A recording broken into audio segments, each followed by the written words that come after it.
It is an extraordinary story. So it's 1978. You're on holiday in Cornwall. You've got your parents there and your three brothers. So what do you remember of that day? Well, it all starts with a memory of that day, a specific memory of running away from where everyone else was on the main beach and going round to a small cove. And the two of us were just going to have one last swim. We'd even asked permission to have a last swim. So we ran round to this cove and we went there deliberately because the waves were bigger and therefore more fun. We're just going to jump in the waves. And we went into the water. What I have as this memory, which has stayed with me, is the first thing that happened is the sand, the undertow. It's very difficult to describe what it's like if you've only experienced it standing in the shallows and just feeling the sand dragging back out. But here we were almost out of our depth, and then it was such a powerful sensation of the sand going out from beneath your feet that it's entirely discomforting. It's as if the world has gone wrong because you're trying to walk in one direction, then you look up and you're actually a metre in the other direction. Were you strong swimmers? We were not great swimmers. No. We were there to jump the waves. We weren't there to swim. And of course you were very young. I mean, you were only 11 yourself and he was 9, and you noticed he was behind you and he was being dragged out further and further. And in this horrible tragedy of this story was that you couldn't get to him safely. There was no way that you could get to him. Well, this is part of where the memory becomes slightly unclear, as I remember realising that the only way to get back in would be to swim. Is that your natural instinct is to put your foot down, but every time you put your foot down, you actually end up further out. So I remember shouting to him, "Swim, you have to swim." But by that stage, somehow he was further out than me. And I remember him desperately trying to doggy paddle and just his head above the water and his lips clamped closed, just panicking. We both had this reaction. We knew we were in danger. And I realised that I was going to be in the same state as him very, very soon. And I made a conscious decision, which I remember absolutely clearly, that I had to get back in or I would die. Yeah. And the problem with that was that I therefore had to leave him in the water. Which had the terrible consequences. You got back, the lifeboats called, and sadly he drowned. His body was later found. When did your parents tell you that what had happened, and that in fact that were you gathered round the table and said, "I'm so sorry, but you know we don't have your brother anymore"? Well, we would have known when they came back from the hospital, which had been later on that afternoon. I found out later on when I was researching what happened on the day, and that's why it's the day that went missing, because that was the only thing I could remember, my memory in the water. And I wanted to know what had happened in the day. So one of the things I found was his death certificate, and it says on the death certificate, dead on arrival at Bude Hospital.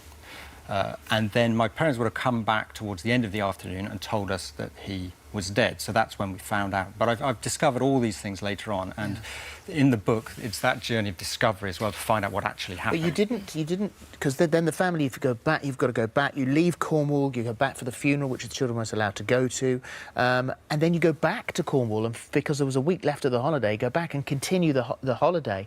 But that was it. Never discussed again.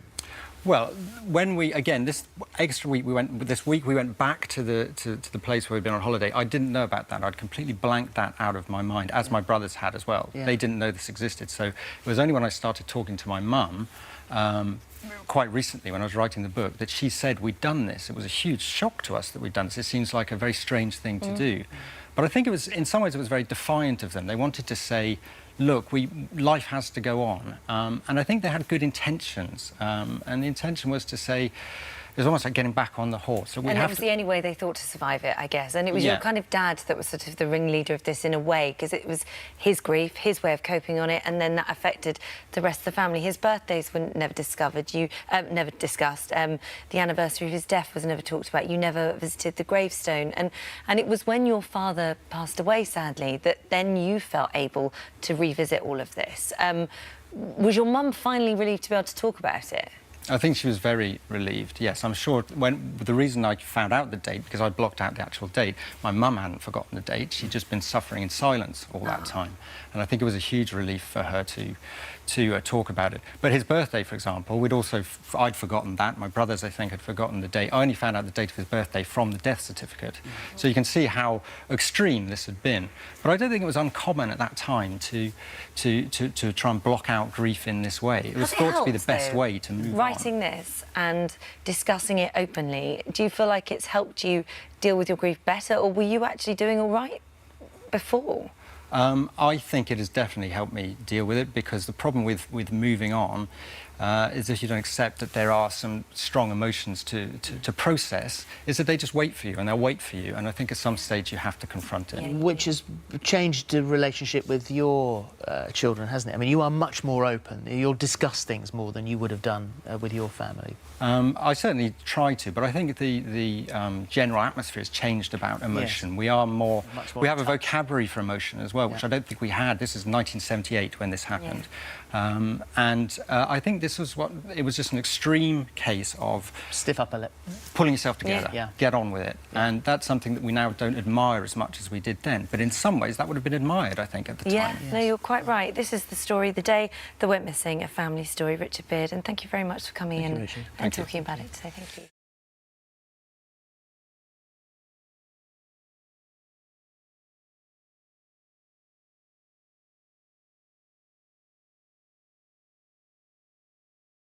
We've conducted an experiment. For instance, we took your phone away from you yesterday, and you haven't got it back yet. What was that like? I thought it would be really difficult, and I thought I'd really, really miss it. But what was really interesting was it was really quite refreshing not having it. Seriously? It was. Are you just trying to put on a good front before people throw eggs at you or something? Maybe. What I found was it was times when I was waiting for things where I reached for my phone. So I was standing in a queue in the shop, and it was a long queue, and I automatically reached for my phone. The advert breaks during the television yesterday, every single ad break without fail, I went like that to reach for my phone. But the bits in between, I didn't actually miss it. Apart from the practical use, we couldn't work out how to find an alarm clock for me to wake me up to get here this morning. But you always use your phone. I use my phone, so we used my son's Darth Vader clock. And that was lovely this morning. I was so scared it wouldn't go off because I trusted my phone more than his clock. So it was practical things. I went to pick up some wallpaper yesterday, and I didn't have proof of purchase because I didn't have my phone on me. OK. Well, interesting. Emma, what Kate is saying here is that her phone is more than a phone. I mean, some people just use it as a phone, but it's her whole life. She has apps on it, she's got her alarm clock, she uses it in so many different ways. And you run your own business, so there's business emails. And it's a business phone as well. Yeah. Is she excused, Emma? Well, you know, at the end of the day, technology is part and parcel of our world, and we have to use it for so many different purposes now. And having a phone, like you noted, is an interface now. It's not actually just a place for communication. It's a place for storage. It's a place for payments. It's a place for your accounts and so on and so forth. So you can understand that people feel connected. I think the problem that we have, though, is what's just been very eloquently described, which is that habitual need to keep checking, so that addictive cycle. And what we're seeing more and more with people and their phones is they're constantly on high alert. So if you imagine the fact that you're always expecting something to come through, you're always feeling the need to check, you're always believing you need to respond to a text message, that essentially means that your cortisol level, the stress hormone, is going to be flooding your brain constantly, and that's really bad for us. So what you do in life to regain composure is what you've just experimented with, which is digital detox. And actually there's a real need for it, not just on a psychological level, but on a physiological and biological level as well. OK, well, let's talk about your children, Kate, because, you know, you made an admission which was very brave of you to do, because I think most of us are probably slightly addicted to our phones, but you admitted that, you know, 15 minutes at any given time, every 15 minutes you feel the need to look at your phone. Now, whether that was in the middle of your children's swimming gala, whether you were helping them with their homework, you felt that you would break away from that. So it's not that you love your phone more than your children, but you found it hard to not check your phone while you're with them. What effect do you think that was having on them? Well, I think I need to take a step back because I used to have a full-time job working 60 hours a week and I never saw my kids. I used to get home to read them a story and I gave that up to run my own business so that I could be there. I could go to the swimming galas, I could go to assemblies and things like that. But the compromise is there are times when I have to be at home working, checking my emails. And those times, I think my children are actually fine with most of the time because mummy is working, mummy has to work. Mummy came to pick me up from school, brought them home, gave them their tea, but actually that phone call that's just come through. Well said, Kate. No, I think this is yet another way of making parents feel inadequate and feel guilty. And you're using downtime. And you know what? The first people who would ditch you if they had a phone in their hand would be children. Children worse than any. There's one of my children I'll not name who says, Dad, can we watch this movie? Dad, can we watch this football or whatever? And I say, yeah, even if I don't want to. So you sit down and you look over and it's bum, bum, bum, bum, bum. And I thought we were watching this, and they say they are watching it. They're doing 2 things at once, or 3 things at once. But do you think that is learnt behaviour? So do you worry that the kids see you doing that? How do you then say to them, right, put your phones down? Do you have a rule at home? We do. We have no phones at the dining table, for example. My children, interestingly, they have a rule, which is they have to do a certain amount of task before they use their technology. So they have to have creative time, have to do outdoor time. So we do try and set that. But it is interesting because they probably do mirror our behaviours. So we do need to take responsibility. And I say we, because obviously this has whole been painted out as working mothers, but there are working fathers that are on their phone a lot as well. Yeah. We're all on our phone a lot. So we need to sort of take some responsibility with that. And I'm trying. But when you run a business, the next paycheck depends on answering that call. And is that justification, Emma? Is that enough? I mean, that's how Kate's reconciling all of this. It sounds good to me, or is she just fooling herself? No, I mean, I think Kate gives a perfect explanation to her children as to why she can't always be present. I think that's very different from what we're seeing, which is trends of mums and dads potentially not necessarily being engaged in anything productive, but still ignoring their children. I think that does give a very powerful message to our children, which is you're secondary. But in Kate's case, absolutely, she's showing her children that she can be a really productive member of society, run her own business, and still make time to go to galas. I think that's balance. I also think one of the things that we've got to think about is why are we so connected? And sometimes actually for mums out there, particularly mums, it can be quite isolating having children. And sometimes we're actually using the phone as a prop to deal with our confidence issues and our connection issues. So sometimes it's about looking beneath our behaviours and thinking, OK, well, what can I do that maybe will manifest itself in a slightly better position for me in my social life? Okay. But as far as Kate goes, well done on managing all of those things at the same time.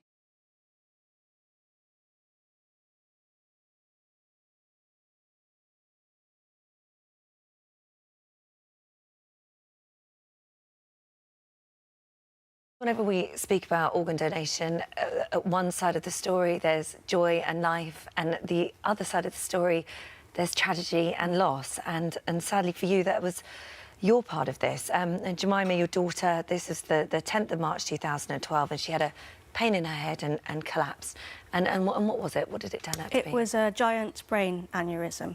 Okay. So it was this huge bubble of blood that formed, if you like, and it had burst. And it had destroyed most of the left side of her brain. So she was looked after amazingly well and rushed off for emergency treatment. And obviously the consultants thought there was hope. They all, they do the best job they can. There's always hope. But unfortunately, she never ever came round. And you sadly lost her. So at what point had you before that terrible day, had you discussed organ donation as a family? We had. It was one of those random conversations. Something had happened. A sort of friend of the family had been in a similar situation and wanted to donate and couldn't for some reason, and we were sort of talking about it and how it's quite restrictive sometimes because you have to die in certain conditions so that your organs can be used.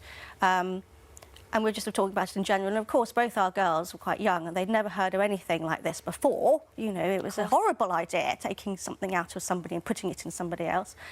And but after the initial sort of shock, and when we discussed it, and Jemima being a little bit older said, "Oh no, I'd do that. So you knew her wishes, which is extraordinary, because, like you said, Yes. nobody ever talks about this sort of thing. So it's incredible that you did. When the time came, however, and that decision was then put in place, how did that feel? How did that feel for you and your partner? Well, because my husband had anticipated that this was going to be discussed, because she was obviously not going to recover, he did talk to me about it privately and say, you know, they're going to approach us about organ donation. We need to talk about it and decide what we're doing.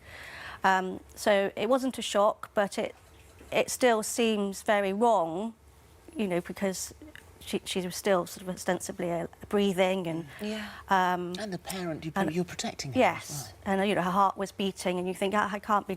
It seems terribly wrong. Yeah, no, that must have been. But knowing that she wasn't going to recover, you know, you do have to think about it, and knowing how she would feel, we knew we could say yes. And the organ donation team are incredibly sensitive, and they take you through each stage carefully. You can discuss each item individually. And you're allowed to stipulate what happens if, in the event it's not used, what you want to happen to that organ. So it all felt very easy, because they make it feel, you know, straightforward, but at the same time, at the back of your head, you're saying, this shouldn't be happening Yeah, to of my course, child. the pain of it all, Yeah. absolutely. But it did happen, and what an incredible legacy she's left behind. Absolutely. I mean, I didn't realise that 2.6 apparently is the average number of recipients for each donation. I thought that seemed quite low, but I didn't know. So to hear that she was a record holder for the number of recipients was quite extraordinary. Highest We thought number, that was normal. Yeah, yeah. highest number on record. Yeah. Her heart went to a 5-year-old boy. 14-year-old was given her lungs. Her liver was split between 2 boys aged 10 months and 5. 2 people aged 19 and 24 received her kidneys. 40-year-old man was given her pancreas, and small bowel has changed the life of a 3-year-old boy. Eye tissue was used to restore the eyesight of 3 people.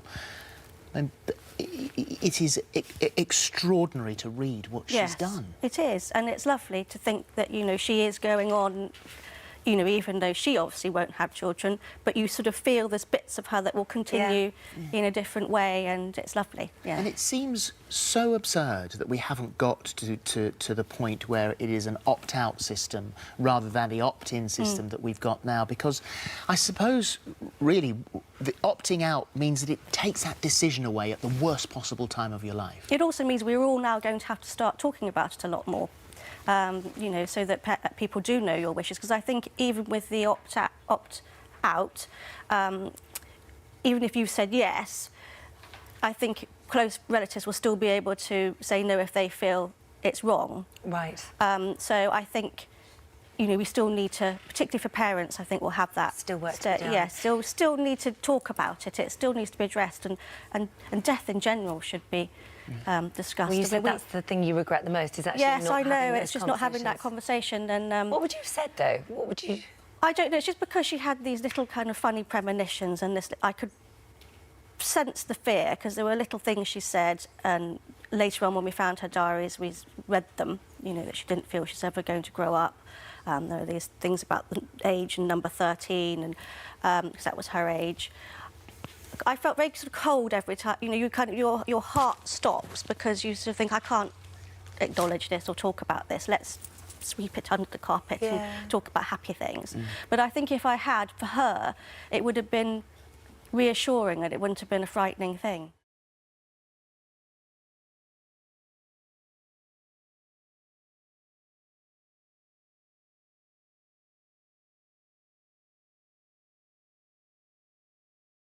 Laura, you believe that police forces up and down the land are at breaking point. Yes, I do, and very much so. I wouldn't have come out like this if I didn't think that was the case. I mean, that's what I suppose people are thinking. You know, most of you are handing in your resignation, you send a letter or you go to HR. Why did you decide to do it so publicly? Well, I went in and had a meeting with my sergeant, and I brought my letter in there with the intention of giving it to Sean Sawyer, or hoping it'd be passed on my behalf. Who's the chief constable? Chief constable, yes. And I spoke to my sergeant, and we had a couple of phone calls with HR, and I very much was like, I asked him, do you think he's actually going to get this? And he just said, no, I don't think he is. And then, so if I were you, I'd send it to him personally.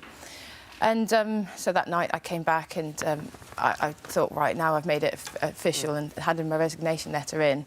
I thought I'll tell my colleagues and my friends, you know, what are my reasons for doing it. And because I wanted to explain that I've not abandoned them, but I had no choice. It was making me so poorly, and it was just basically, I just poured my heart out to them to say thank you ever so much, and I've still got your back even though I'm not on the front line with you, really. And then with the influx, the amount of people, I can't get over how many people saying, good on you, can't believe you've done it. I wish I was in the circumstances that you were. And this is, you say that, you know, when you resigned from a job, there was no kind of exit interview, and you felt it was important that the Chief Constable knew why, your reasons why. There was no exit interview, so which goes and proves in this day and age, and I think a lot of people, whether they're a teacher, whether they're a doctor, whether they're a member of the armed forces, whatever your job is, people feel increasingly undervalued. There was no exit interview because you're not valued. End of story. Very much so. When your sergeant says to you, well, it's OK, you can go. You're invited in to go and do a questionnaire. Come on the force system in your own time. Come in, fill in the questionnaire on the computer. What was good and what was bad. Well, look, if they haven't got enough staff to investigate crimes, they ain't got enough staff to read why you have resigned from the force. So instead, what we'll get are weasel words from weasel politicians who will do absolutely nothing about this. And we've got the budget next week. And do you know how high I think policing will feature in the budget? Not at all. No. Not at all. Because social services, not that it shouldn't, but social services will feature in the budget, and they need money, and they're not going to give it to doctors, and they're not going to give it to prison officers or police officers. So what is going to happen to the country if politicians don't wake up to this? It's going to be as bad as what you think it's going to be. We're in a state now where things are so uneasy with immigration, etc., and everybody worried about what's going on. How can we just need to look after the individuals that are in this country, it doesn't matter whatever, and we're not going to be able to do that. So you need to look after the people that need to look after the country, basically. You say the job made you so ill. You ended up with depression, anxiety. What was it? Was it one particular thing or an accumulation of things? It was an accumulation of things. I just think it's only so many times you can go, what's happening about this? Are we going to have more staff? I never knew how many people were going to be on. It could be down to 2, we could have 4. But even, I still don't understand how 4 to 5 people covering the whole area of mid-Devon is acceptable. If you ask a member of the public, how many people, police officers, do you think are covering your area right now? And it's always in excess of like 30, 40, and that's them being generous. And sometimes it was 2. And it was 2. Sometimes. Do you know, people wonder why the world is going the way it is. And if you continue to get politicians who ignore things, for instance, they will not spend money on prisons. We desperately need prisons. But people would pay extra for prisons. People, if you put them in their income tax and said, will you pay a bit of extra? And they'd say, yeah, we'll do that. Would you pay extra for police? Yeah. Your fire service? Yeah. Whatever. Your armed forces. Ellie Farrell says the police's hands are tied. They have no voice, unlike other public services who have the right to strike and be heard. It is so wrong. Do you think if officers could, they would strike over this? Yes. Wow, yes, definitely. But that conversation is had all the time. Don't forget that what I will say is that what the police service, the ambulance service, including the prison service, where there are so many people that are keeping the wheel on. So you are still getting a good service. We are the people out there that I know are fantastic, and they're doing the job fantastically. But do you think they're being exploited somewhat though? Because it's a vocation. I mean, for you said you'd always wanted to be a police officer. Your father was a police officer. You joined at 19. So do you think they take advantage of people like you, knowing that, you know, it's very hard for people to walk away from a vocational job? Very, very much so. And it's a really good wage down in the southwest as well. So we hold on. They get you like that. And the pension, the way we've been treated with the pension and the cuts is just disgusting. But like you said, we can't strike. But at the same time, when you're going out there and you're going to keep the wheel on because it's people's lives in danger. You don't know, and they definitely exploit that.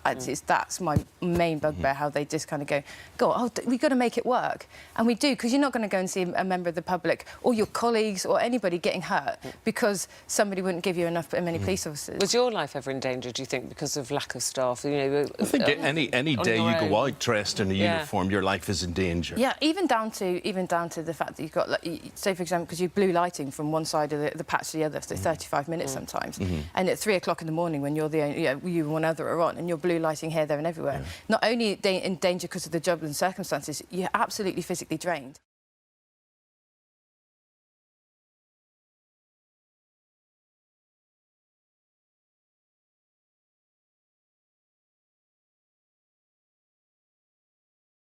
I just think it's really, really hard to imagine what it's like living in the company of somebody so intensely affected by this. Yes, I think it's very often we look at the poor person that's the victim of this, but very often for the family, you know, you're treading on eggshells throughout the whole time. You know, how will Seren react to this? What's going to happen now? Can we go out? I mean, can we go out for the day? And it's just all of those things, you know. And I think from a relationship point of view, it puts huge pressures on the whole family. I mean, on your marriage. On the marriage, yes. Fair to say it's hell. It's a living hell, actually, you know, when those pressures are on you. And in our situation, I was the trusted one. My wife was not the trusted one, and that also affected our relationship. And why was as well. that, Seren? Why did you turn to your dad more than mum? I think certain people understand OCD better than others, and I think it just really clicked with you, didn't it, Dad? Whereas I think Mum found it a bit more difficult to understand. So because I didn't really have to speak or even say anything, and Dad would know exactly what it was that was bothering me, so it became him that became really involved in all of my rituals. You're 23 now. You were 18 when you were diagnosed, but how long do you think you were suffering with OCD? Well, I think when I was about 7, I remember it used to take us ages to leave the house. I used to jump in and out of the doorways. I've had varying different types of OCD. And I was so worried that my parents would die if I didn't go in and out this doorway that I felt that I was responsible for keeping them alive. And did you tell them that at the time? Eventually it came out, but that was a huge responsibility for a 7-year-old to bear on their shoulders. And then when I think I spoke to you about it, you explained to me that that isn't how it works and I don't need to do those things in order to keep them safe. So that was a real turning point when I was younger, and then it got a lot worse when I became 18. Let me ask you this. This is a condition which has a spectrum, right? And there are people on different parts of that spectrum. But what is obvious to me over the course of a number of years talking about this is that people on that spectrum are often not very united. They don't see themselves as the same. What way would you like OCD talked about or referred to? Well, I think, yes, there is a spectrum. I think a lot of people have tendencies and personality traits where they like things to be a certain way or they have to order things in a certain way and that makes them feel happy. But I think that's a preference as opposed to a demand. So when you've got severe OCD, you absolutely have to do it. Otherwise, the world is going to cave in. This man beside you, he strikes me as more than a daddy, that he's also a teacher and a mentor and someone who explains things. And he was explaining things to me there, and you were talking about having a preference to do something, wanting something done on a certain order. And Dennis, you said, for instance, if you go to the petrol station, a lot of people have this situation. Explain to us what you were talking about there. Well, so we were talking about this. If you perhaps trying to put fuel in, you think, well, I've gone over £10 or whatever else it is, and you're at £10.50, well, I'll go up to £11, the next even number. Well, actually, what's the consequences of you stopping at £10.53? Well, and that's the process that we went through with Seren. So what happens? So if you do this, so what's the worst that could happen? And then you go through the whole sort of process. Well, so if you did that, so what would happen? And then nothing happens.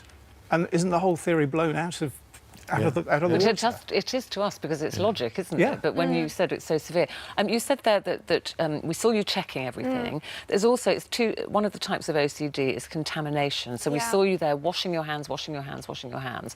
So everything is about cleanliness. What is it about cleanliness? What do you think will happen if you don't wash your hands or you don't keep everything spotlessly clean? I think there's a concept of magical thinking, which is where if I touch the sofa, which I think might be unclean, and then I touch my trousers, I take my trousers trousers off, they go in my laundry basket. Everything in my laundry basket is then dirty. Then I brush past the laundry basket, and then that's on that, and I sit on my sofa at home, and it just goes on and on and on until everything in your world is suddenly dirty. And I think then you have a clean world and a dirty world, and it's about protecting those two things. And is that what you refer to, you know, now that you've got your husband, you've got the man of your dreams, but you also have to have what is termed your clean space. How do you reconcile the both? Well, he's very good in a sense that he doesn't enable my OCD. He understands that that's not a good way to live, and that having a clean space is essentially what's going to perpetuate my illness, and it's going to keep me thinking that I need to do it. So he is very respectful. He's always asked, oh, can I just sit here, or could we do that, or I'm just going to go and do this. And he checks, bless him, he checks through everything with me to make sure that we can manage it. But he's so good and so encouraging and not enabling. He doesn't help me do my And Sarah, rituals. finally, what is your message to anyone else watching who either suspects they've got this or who clinically knows that they have this? I think for anyone who suspects they've got it, definitely go to your GP. If you've got someone you trust, like my dad or your partner, that can go with you, that's really helpful because they can explain it to them as well. And anyone that does have it, just keep going. You can do it, but you've got to go towards the fear and not away from it. You've got to face it You have to head on. confront it, absolutely. Yeah. And you've had therapy to do that, which I know you said, you know, that is something you would go back to if you felt you needed. Absolutely. I think there's different things in life, you know, it goes up and it goes down. And at the moment, I'm looking at maybe going to have more therapy to tackle the things that I'm facing at the moment.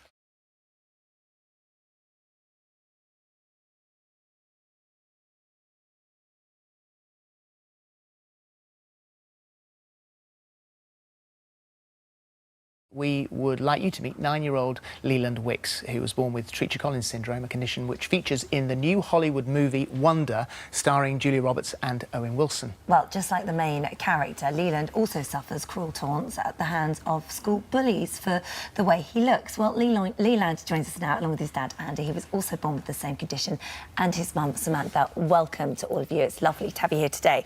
So tell me, first of all, Andy, what is the syndrome?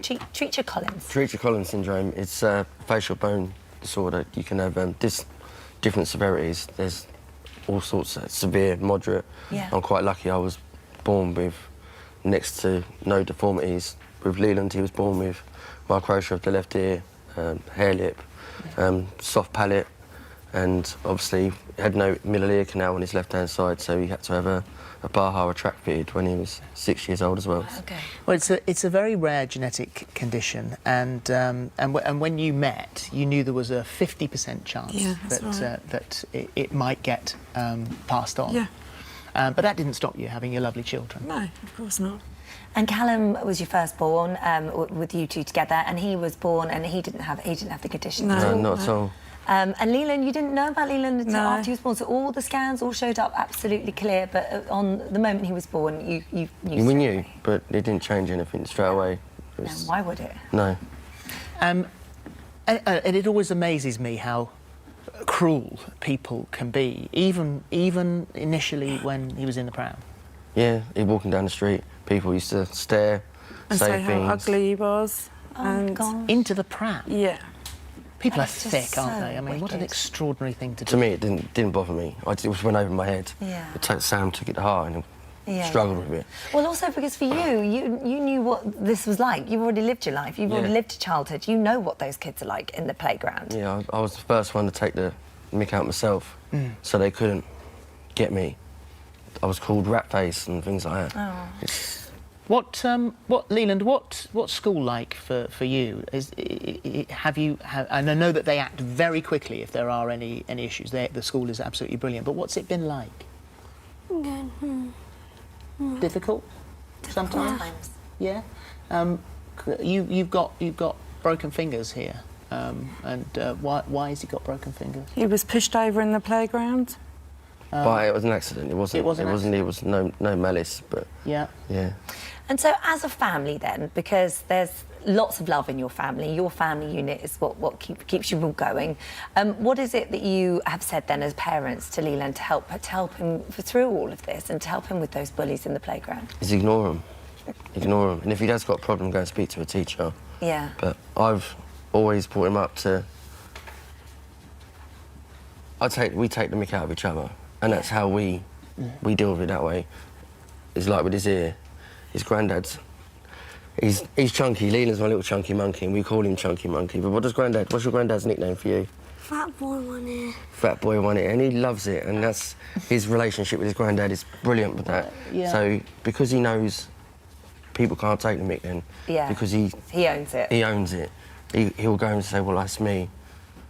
And so how do you deal with it when you're at school with anyone? Oh, I'm down the paint now. Does it make you sad?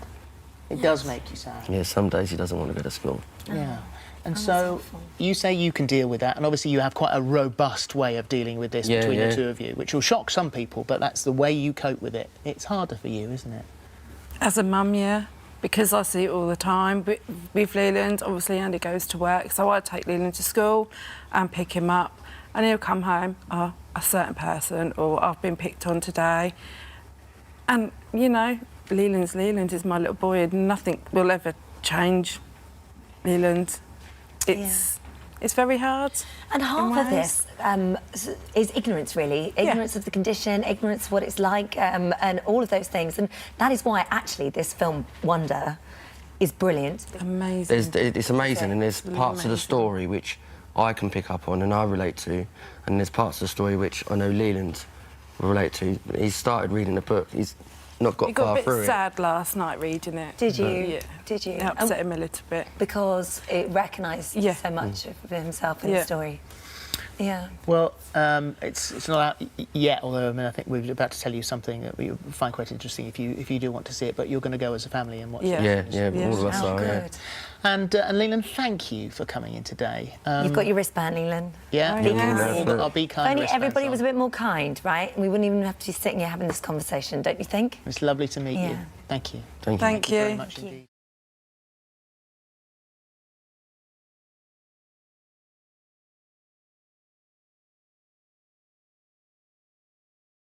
Now, romance fraud costs Brits £80 million every year, and our first guest today is hoping his story will warn others. Yeah, 70-year-old Roderick Lodge believed he had found love again after he tragically lost his wife. But what seemed like a promising new romance soon turned into a nightmare when Roderick realised his new fiancée had scammed him out of his life savings. He's here now to share his story alongside the head of the National Trading Standards Scams team, Louise Baxter. Good morning to you both. Good morning. Good morning, Roderick.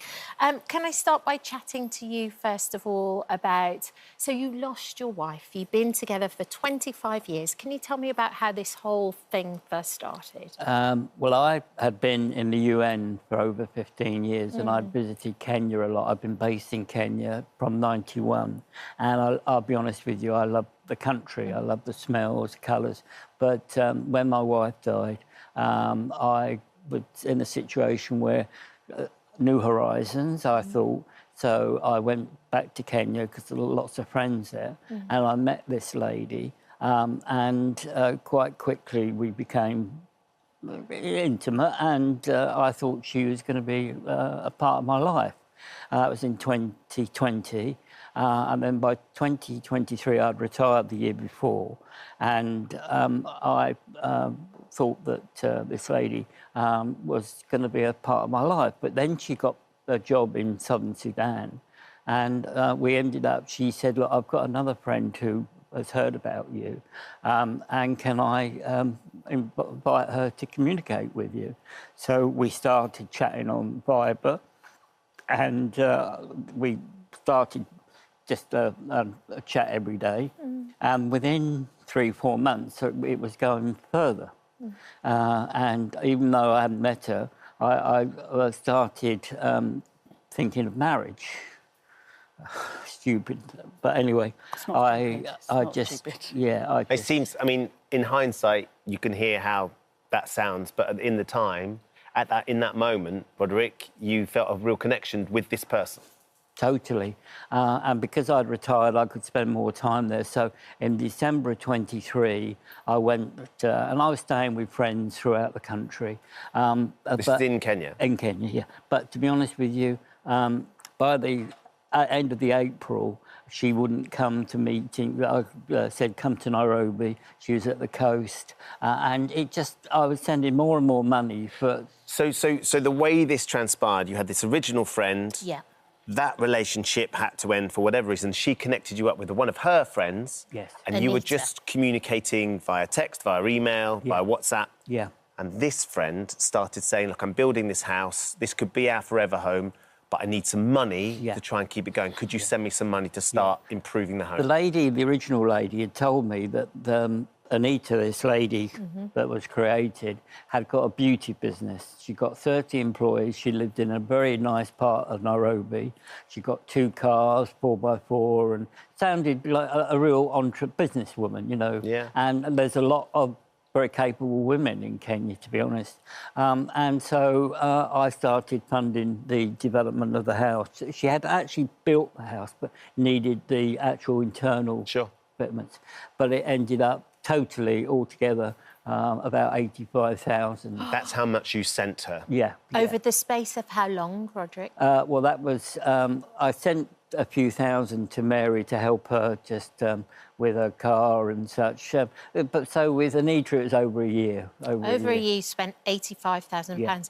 At any stage, did you think, oh, maybe this isn't the right thing to do? Or did you get any warnings from anybody? How did the bank respond? Friends of mine said, look, Rod, please, you know, think about this, you know. And so they were concerned, your friends were concerned? Yeah. But it wasn't until really the beginning of May last year that I said, enough. The last thing, to be honest, was that her dad was in hospital with cancer treatment, more money.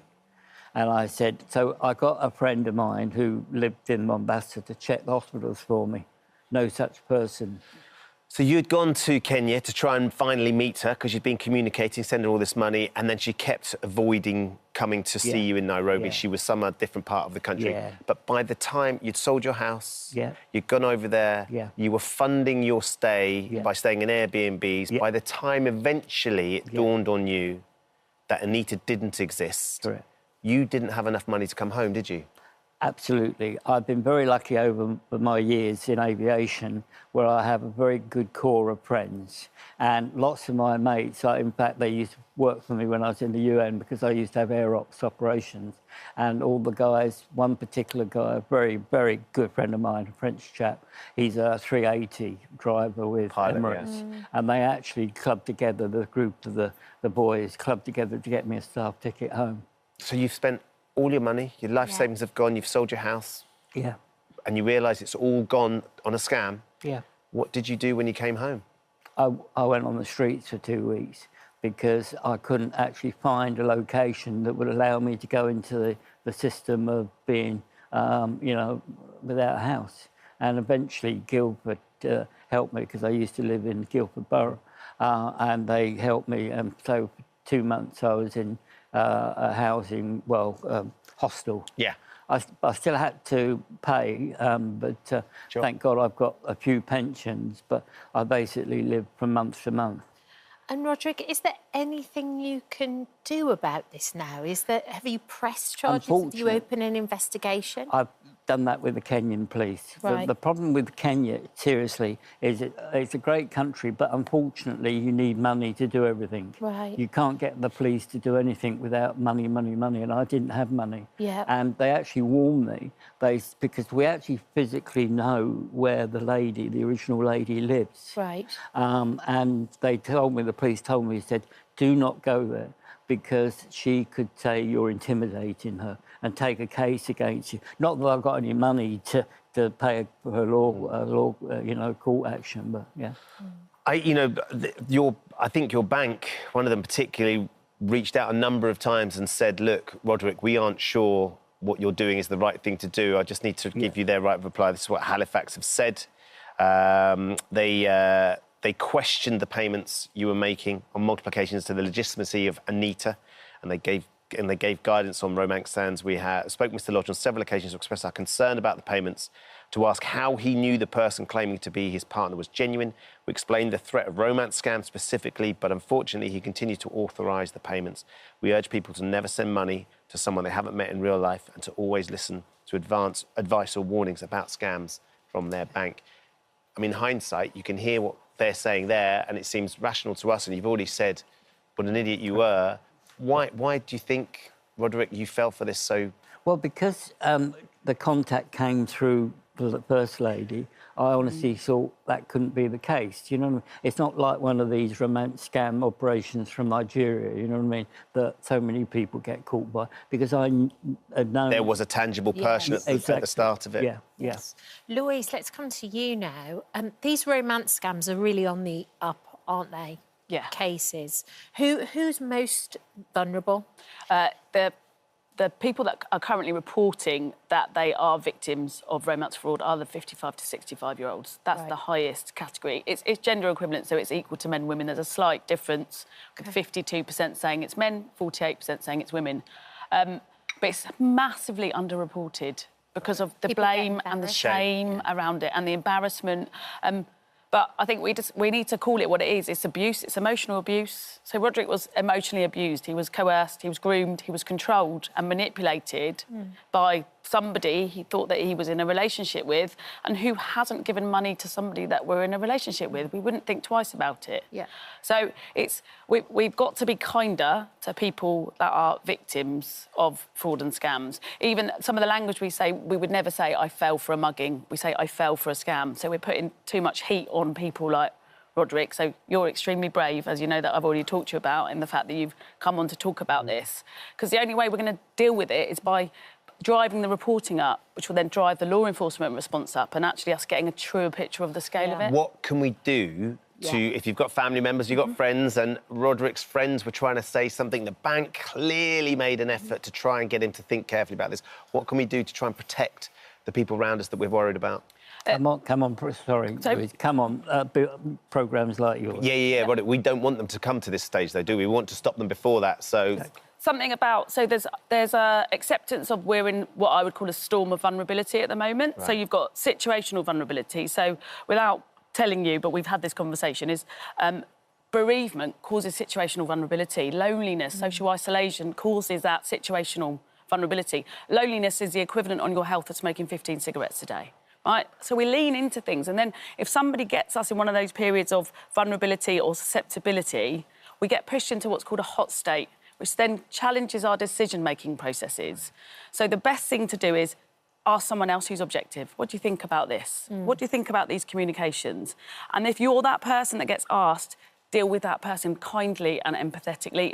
It's not rocket science, because then it's permission to have an open conversation, which then allows people to chink away at that hot state and see the decision they might be making and actually the reality of it. Is there anything else that individuals can do to protect themselves? The banks. So from a banking sector perspective, if you think that somebody has been a victim of fraud or scams, or you yourself are, report it directly to your bank. There was a new system that came in October last year, where is if people have authorised and pushed money away from their bank account, they should get a refund as long as they haven't been grossly negligent. So as long as the person hasn't completely ignored all of the warnings from the bank, they should get a refund. And if they're vulnerable, they should get their money back. Okay. Protect your money with your bank and then report it to Action Fraud so that, again, we can drive up that reporting and get that intelligence. Yep. As Louise says, go on, Roderick. I've lost my future. I will be truthful. I was hoping for a retirement in Kenya. I've still got lots and lots of friends there, but I haven't got even enough money to get an airfare there now, you know what I mean? And I do have pensions, but it would be very difficult to go there now. Unfortunately, well, it's impossible. Yeah. But it's very brave of you coming on and sharing, because it's not often we get men talking about being scammed, even though, as you were saying, the stats are pretty similar. Yep. Usually it's the other way around. So, you know, thank you for coming and sharing your story. And thank you, I appreciate it. Anybody hears what we've been talking about today and it helps them, it's going to be worth it. Oh, hello. Thank you for visiting our This Morning YouTube channel. We upload tons of new content every single day. So hit the subscribe button, like all the videos, and don't miss out. We'll see you in the morning.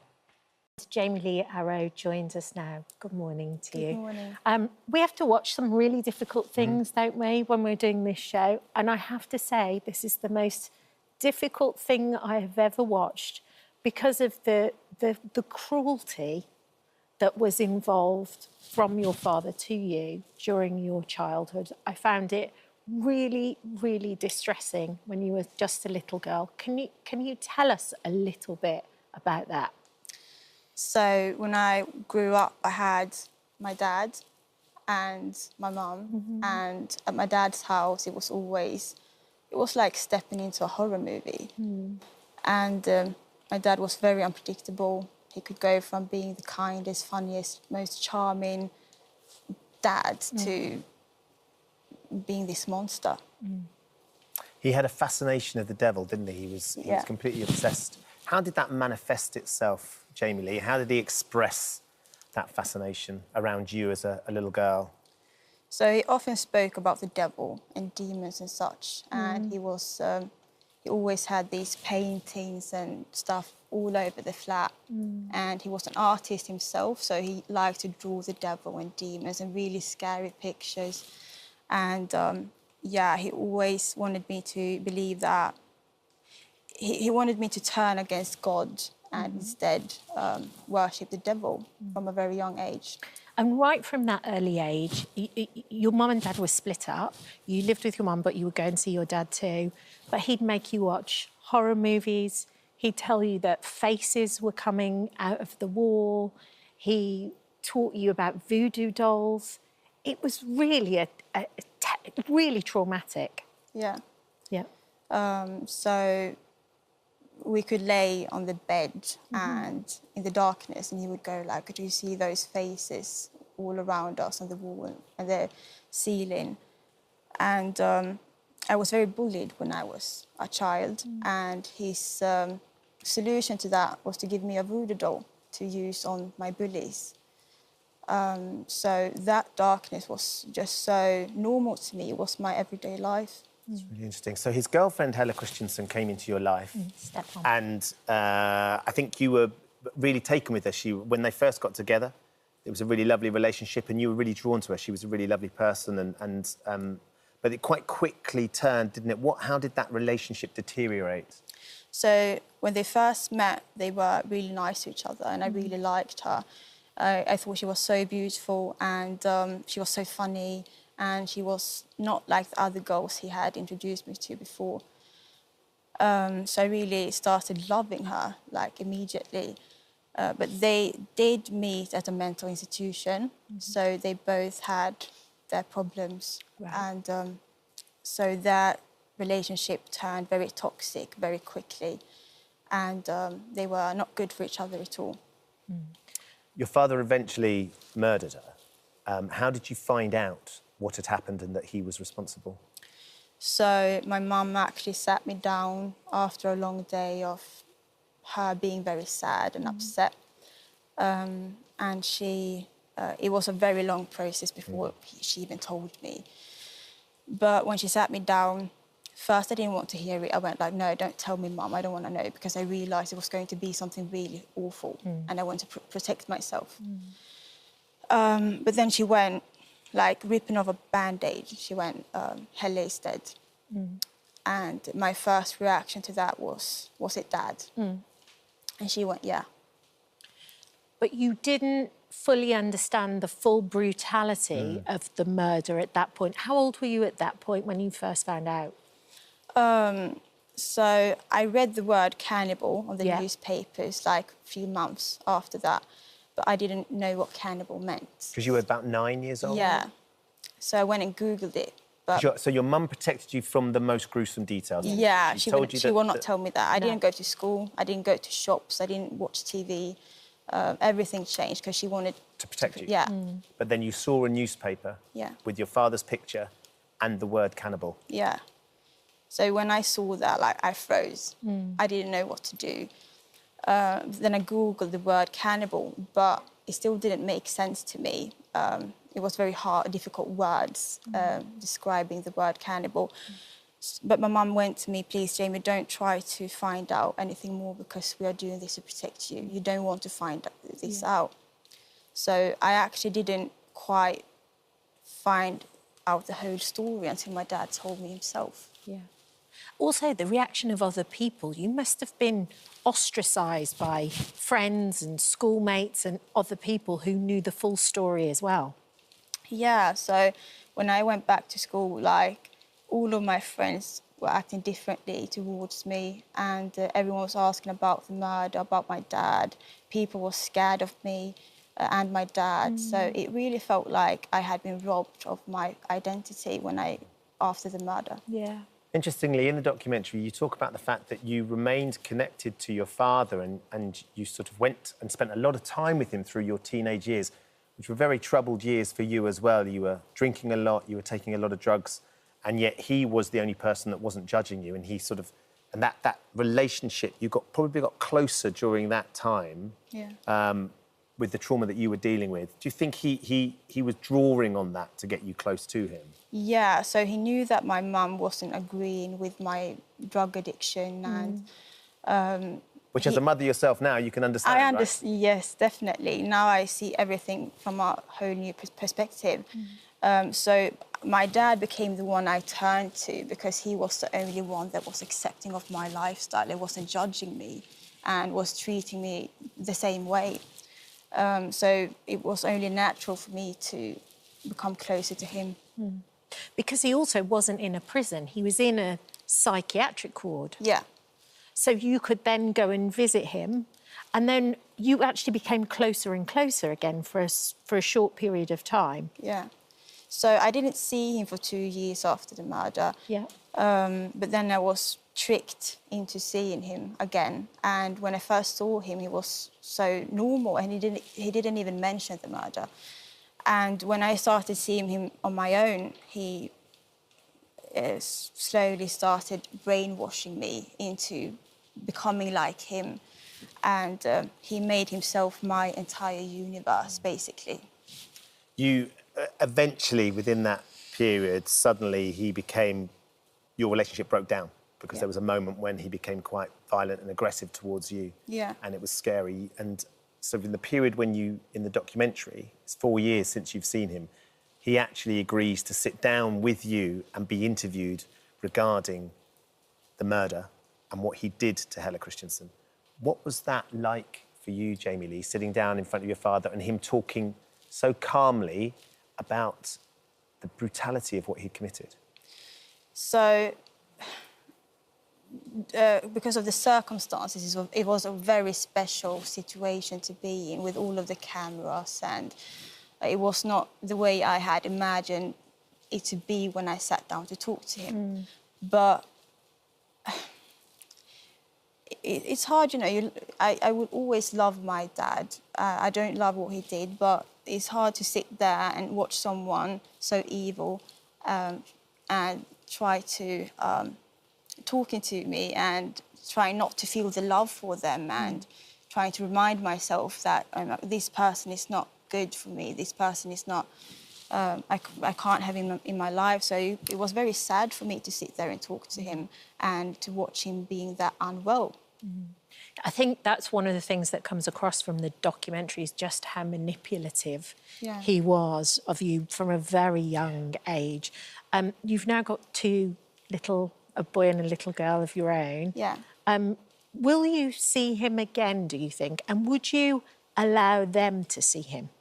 Never. In a million years. I can't control what they do when they are grown, but as long as they are under my care, I will never, ever let them see him. I will never introduce that darkness to them. It's an extraordinary thing, Jamie Lee, to hear you say, and it speaks to the power of a child's love for their parents, that you still love your father. You don't love what he did, but you still love your father, despite, as Kat described, the manipulation and the cruelty that he inflicted on you as a child, despite the graphic brutality of what he did, what that meant for your life, what you went through in your teenage years, that you still have that love there for the idea of who he was. I believe it's pretty much impossible to stop loving your parents. And I know that now. He can do whatever in the world and I will keep loving him, but that doesn't mean he can be a part of my life, and that doesn't mean I agree anything that he's doing. No.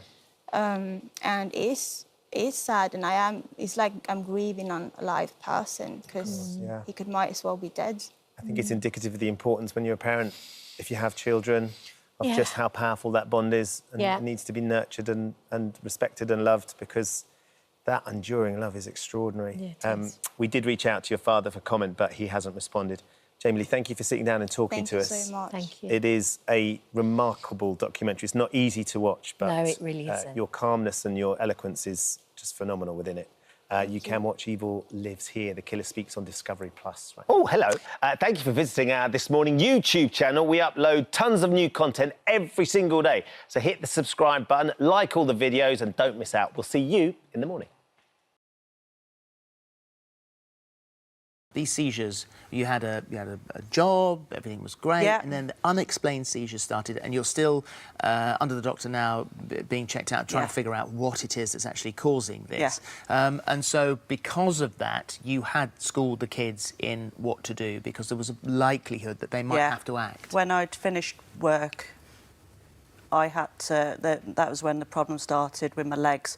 All the muscles started to go. It's very painful. And I knew when I'd fallen over and I couldn't feel... I was awake, I couldn't feel my waist down. At the one point, after a couple of hours, there was still nothing, so we did phone the ambulance then, and that was when it hit home that we had to start teaching them to do something, because I could be there. And even more remarkable than any of this is that, as you said, you taught your daughters what to do because they were that bit older. And although he was aware of what to do, he had his own problems, didn't he? He has, he has speech problems, which at the age of sort of 2, you didn't know you thought it was a boy, maybe a bit slower in speech. Sometimes a boy's a bit slow to talk. And yet this continued throughout as he was getting older. And he has lots of speech therapy. When he starts school in September, he's going to have sort of somebody with him one-to-one to help him. Yeah, that's what the plan is from the paediatrician, that he needs that extra support because he's that far behind. So even more extraordinary then to pick up a phone and have dialogue with the lady on the end of the phone to explain what situation his mum was in. Yeah. When I sit him down on the sofa and I was like, oh, this is what you do on my phone. And I did it twice and he registered it and he'd gone off to play as normal. I didn't think he had taken it in. Surprising, isn't it, what it they is, do? yeah. What do you do, Ranj? What's your suggestion? Well, it's absolutely amazing what your little boy did. It just goes to show how good kids can be at this and how much they can pick up. So I'm just going to give 5 simple tips to all parents about teaching your kids about dialing 999. First of all, go through examples of what emergencies actually are, as you did, when they need to act. Secondly, if an emergency does happen, tell them first of all to shout for help. Get another grown-up if they're around. If there isn't anybody around, that's when you dial 999. Show them how to do it. Explain that it's only to be used in an emergency. When they do dial 999, it's a good idea to teach your kids to get used to giving their name and their address to people that they trust, particularly if they were to call the emergency numbers, and follow the instructions that those people give you. And then finally, practice, practice, practice. Run through drills at home, turn it into a game, try and make it less scary for them, put instructions on the fridge, teach them how to use the emergency options on certain mobile phones as well. All of that just reinforces the message. The thing is that thankfully, our kids are so much better now on tablets and phones and things. But you give them a phone and they'll be on a game straight away. You know, they know how to use it, and so we have a better chance nowadays of the kids really picking it up quickly. Well, that's the beauty of technology now. We have emergency options built in, so you don't even have to know how to unlock the phone to be able to do it. So teach your kids about that. There's some great games that are available about dialing 999 in children. For example, the Red Cross have a game on their website, and that's a great resource for parents to use as well. Oh, good. Go and look there. And you've adapted your life now. As you said, you taught him and all your children that because of your situation. You've now got an alarm fitted and an emergency button to sort of for future to prevent anything like this happening again.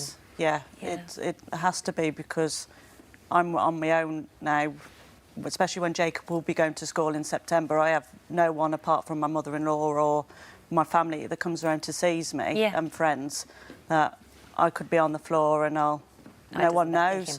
So should we bring him in? Yes, let's meet him. Hi, Jacob. Jacob, here he comes. Hello. Come see Mummy. Come here. In you come. Come here. Oh, you're on the In you come. You clever boy. You clever boy. And you knew...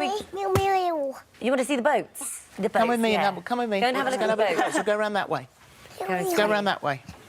Yeah. I mean, it's just incredible. I was saying, I mean, the most important thing is to make them understand about the emergency, and I think you've got to read your child, actually, because with mine, I think Belle and Chester probably would be quite good with that. Harry would have been tempted, and you don't want to teach them to do something that they might, because obviously prank calls and ringing up and ringing, that's no good. It's all in the explanation, though, and actually younger children, I think, understand when you must and must not do something. And there's not a particular age that you can teach a child. You teach them from whatever point they can understand what an emergency is. And so usually around the time they start school is probably a good idea. Yeah, no, I agree. I agree. Phil, should we show Jacob our little treat we've got for him? It's an aeroplane as well. Look, we've got everything going on out here. Well, you know what we don't have Do you out like there? tractors? Do you like diggers? Yeah. Yeah? Come with me. Come with me. You go round to your mum. Come and sit round here. We've got a little treat for you, Don't Jacob. trip on that. Go round to your mum. My mum. Come here. Oh, mum. This is exciting, isn't it? This is very exciting. Look, me. Jacob, look. Yeah. Oh, wow. That is for being such a clever boy. What do you think? Say? Is that cool? I did. I Yeah. know, it's a digger. You can dig that in the garden, fill your trailer and drive off. Are you going to drive it? Yeah. Let's Jump see. on. Jump on. Let's see you drive. Well done, that's it. And then put your feet on the pedal. Oh, yeah. That's it. That's the way. You've got Right, it. give it a pedal. I'll give you a push. Ready? And off you go. Well done. Here.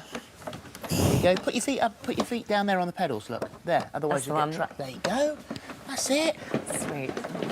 And he absolutely deserves that. Thank you very much for coming in Very and welcome. telling us your story. Thank He's you a very much for remarkable, asking me. remarkable little boy. Sorted. Sorted. Thanks for watching. Click here for more This Morning videos.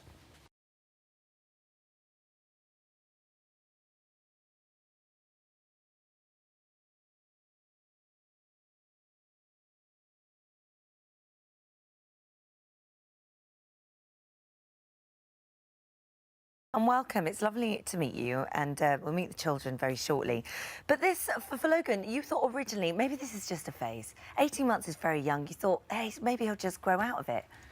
But I thought that maybe because I've got a daughter, he just like Daisy's things, but it then progressed. Children go through different phases and liking different things. But it got to the stage where it was changing his personality because he was very actually getting angry. very even at 18 months, 2 years old, he was very angry. If you chose to dress him as a boy or you treated him as a boy. Yeah, and he'd isolate himself. He wouldn't play with his siblings, with other children. But yet, girls' things, he'd be like a different child, completely different child, yeah. So you then expanded the boundaries a little bit, let him experiment more, let him play in those areas, let him dress within the house, let him dress the way he wanted, and you noticed a difference. Yeah, a complete difference. A lot calmer, a lot happier, big smiles. I mean, your father. Yeah, my dad's really forward-thinking.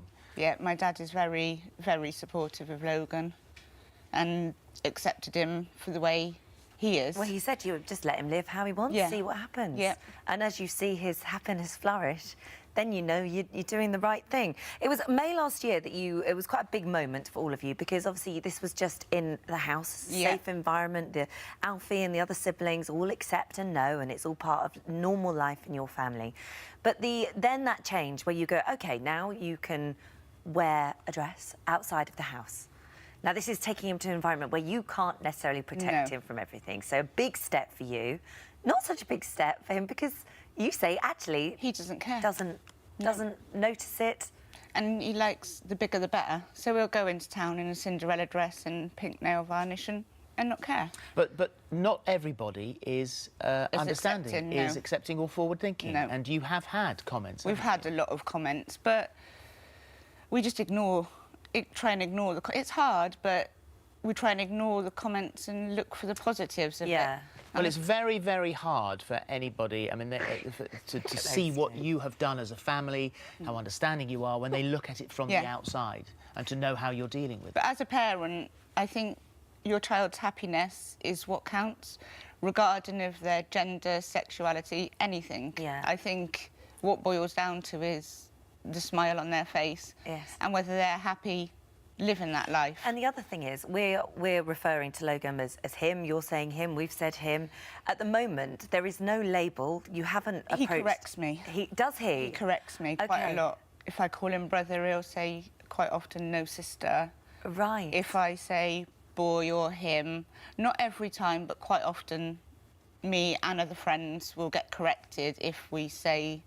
So are you sort of letting him be the guide of this, really? Yes. Because you haven't sort of approached any professional care as yet. I know you're part of a group and you all talk and help each other. We're going through similar situations.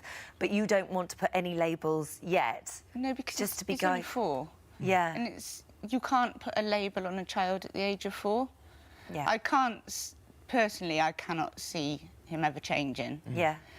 But at that young age, I don't want to say, right, you're this way, this is the way it's going to be. Yeah. Will you seek guidance, do you think, in the future? Because as Logan gets older, it will become more complex. I will seek guidance if he's still like it in a few years' time. But I think at the minute it's best to just take it as it is, take each day as it comes, take each challenge, you know.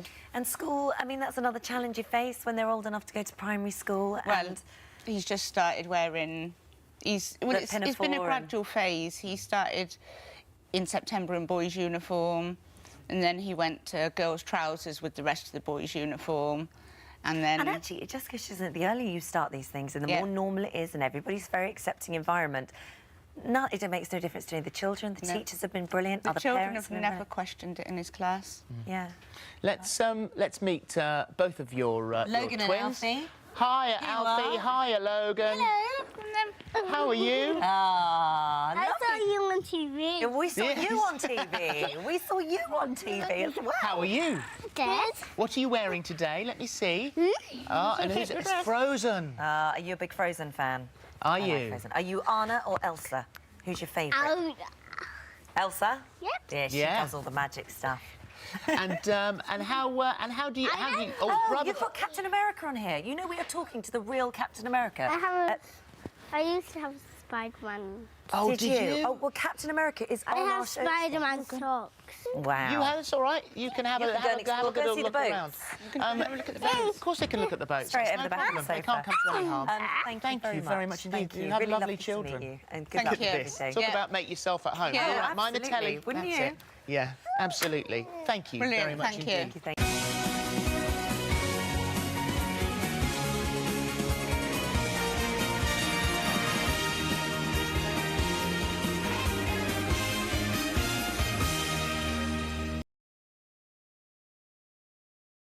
Do you seriously think this doll is possessed, do you? I wouldn't necessarily say possessed, but there is... It has got something. It's definitely got something. You almost look like, Debbie, you don't want to even look at the doll. No, I don't. Are you a bit scared? I don't even want to touch it. Really? Yeah. So tell me about the doll. Do you collect dolls? Where did you get the doll from? Actually, I hate dolls. Oh. Which is And why really... did you buy it? As an investment? Do you know what? I bought Did the doll call to you and say, We walked buy past me? a shop. It wasn't actually a charity shop. It was like one of these second-hand shops. Antique shop. Yeah. And E&J we walked Emporium. past and we just... I think it was you, wasn't it? And you saw them and I just thought said, they let's looked... just go and have a look. And for some reason, I said, let's buy them. And we So bought, you say actually, we them, bought there's more than 3. one. OK. We bought 3. They were £5 each, and we thought, we'll buy them because they look like they're worth more than £5 each. You know, hands up, I bought them to Look, resell. that chair's beginning Chair's to rock. rocking. Look at that. Who's doing that? Stop it. Who's doing that? Yeah. But you separated these dolls, you brought them home, and immediately you could feel that this one... Has this one got a name? That's not it at all. Yeah. No, I put them in the spare room, and then we had friends coming to stay for the weekend, so I thought I better put them up. I put 2 in our room, 1 under the bed, 1 on top of the wardrobe, and 1 of them in the drawer. But the day before our friends came is the day he woke up with scratches on him. Right, so I'm intrigued by these scratches, Cameron. So tell me what happened. You woke up in the morning? Well, I literally woke up in the morning. I had my shower as normal, and then I felt a burning sensation on my leg. And I looked down, and there was a lot of scratches all over my knee. There must have been a dozen or 15 or so, but they looked like cat scratches. So you could have just scratched yourself in the night, couldn't you? People do that. I've got my He nails. cuts his nails to the skin. OK. No. Do you have a cat? No. Could you have scratched him? No, that's what I said. No, but... this is the thing.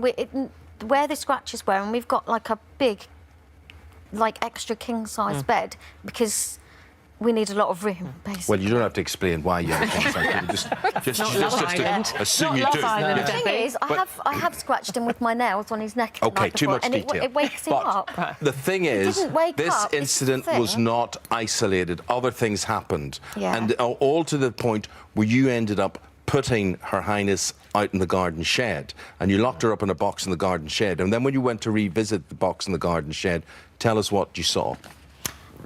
That necklace that's on her was right round her neck. It was really tight, about 5 or 6 times. And that little pearl, little pearl necklace. And when I went to the shed, it was practically hanging off. She was in a plastic box with a lid, with 2 other boxes on top. No one had been in the shed all weekend. Couldn't it have just been loose, the clasp, and just fallen off? Never mind what it could have been. The fact is, all these things were happening. There's no clasp. And it's just is this frightening you? Yeah, a little bit. Right, a little bit. Now, even last night, you were on neutral ground. You were in a hotel prior to this programme, and you had an experience, a happening. What happened last night? 2 o'clock in the morning, I woke up and heard like a swishing noise going around my side of the bed.